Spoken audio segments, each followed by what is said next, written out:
हमारे ध्रुव जी महाराज 5 वर्ष की अवस्था के होते हैं।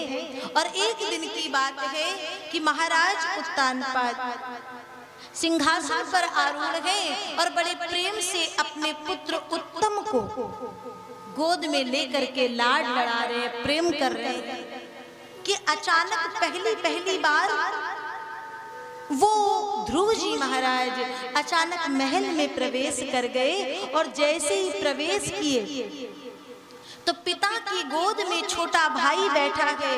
ये देख करके ध्रुव जी को लगा मैं भी जाऊंगा तो पिताजी मुझे में अंक में भर लेंगे, गोद में ले लेंगे। दौड़ करके पहुंचे तो उत्तानपाद ध्रुव को लेने के लिए आगे बढ़े, हाथ आगे बढ़ाए, लेकिन जो ही हाथ आगे बढ़ाए वो सुरुचि तुरंत आ गई। महाराज ठहर जाएं, महाराज ठहर जाएं।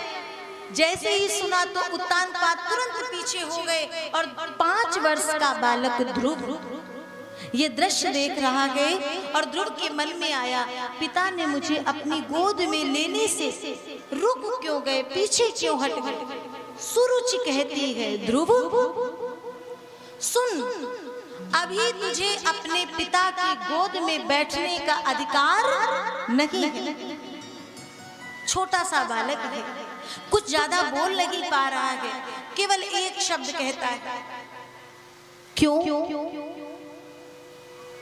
क्यों कहने के बाद फिर ध्रुव उस दिन कुछ बोल नहीं पाए, केवल क्यों। तो सूरज ने कहा इसलिए ध्रुव कि तेरे जीवन की सबसे बड़ी गलती है कि तूने उस सुनीति के गर्भ से जन्म लिया। अगर तुझे महाराज की, पिता नहीं कह रही है, महाराज उत्तानपाद की गोद चाहिए तो जाकर के नारायण के नाम का भजन कर, खूब कीर्तन कर। और जब कभी भगवान कृपा कर दे और तुम्हारे सामने दर्शन देने आए, शांति रखेंगे सभी, तुम्हारे सामने दर्शन देने आए ना तो उस समय कहना कि अगला जन्म वो सुनीति नहीं अपितु ये सुरुचि के गर्भ से दे। ध्रुव का हृदय कांप गया, पांव लड़खड़ाने लगे हैं, हाथ कांप रहे हैं और वो कपकपाते हुए देह से ध्रुव वहां से पलटा है और अपनी मां सुनीति के पास में आया। छोटा सा बालक रोते हुए देख करके मां से रहा नहीं गया। मां पूछने लगी क्या हुआ ध्रुव, किसने क्या कह दिया। ध्रुव जी कहते हैं बोला मां का राज नारा, बोला मां का राज दुलारा, वो उत्तम की मैया ने मारा है, बोला मां का। सुनीति कहते हैं सूरज ने तुझे मारा, तो ध्रुव जी क्या कहते हैं हाँ मां, व्यंग के तीखे तीखे बाणों से आज मुझे मारा है।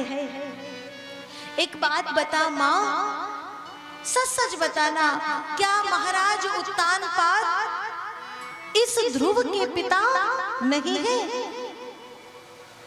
अब विचार करिए जरा, जिस मां से उसका स्वयं का पुत्र ये बात कहे कि जिसको वो पिता के रूप में जान रहा है, क्या वो उसका पिता नहीं है।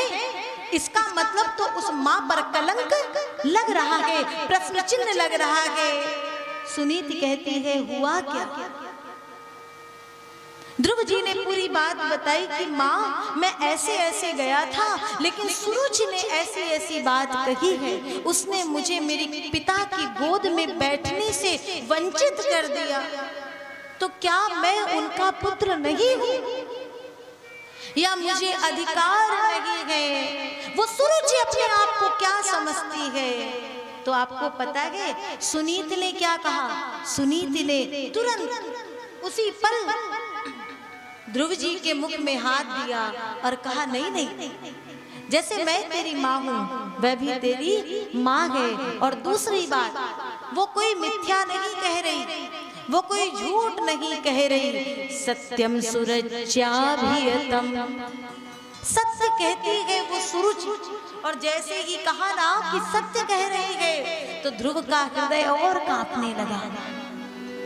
क्या सत्य कह रही है कि क्या मुझे उनकी गोद में बैठने का अधिकार नहीं है, या कि महाराज उत्तानपाद मेरे पिता नहीं है? क्या सत्य कह रही है? सुनीति कहती है बेटा, सूरज की तमाम बातों में अब उसकी तमाम बातों को आप अपने हृदय से निकाल दो, केवल एक बात को याद रखो। उसने कहा है ना कि तू नारायण का भजन कर, यही केवल जीवन का एक सत्य है, तू नारायण का भजन कर। लेकिन उसके बाद जो उसने कहा कि ऐसा ऐसा वर मांगना, तो मैं कहती हूँ, मैं तेरी माँ, मैंने तुझे जन्म दिया, मैं कहती हूँ जब तुझे भगवान मिल जाए ना, तो उस समय तेरे हृदय में जो वर हो ना, वो वर मांग लेना। ध्रुव जी ने कहा ठीक है माँ। देखो, ध्रुव को पता नहीं था, अबोध बालक है, ज्यादा पता हो जाता है ना तो कभी कभी ज्यादा ज्ञान भी बेकार होता है। हमें पता है, हम कहते हैं ज्यादा ज्ञान कर लिए हैं तो कहते हैं अरे अरे हम भगवान से नहीं मिल सकते, भगवान तो कहीं वो बैकुंठ में होंगे, तो कहीं गोलोक धाम में होंगे।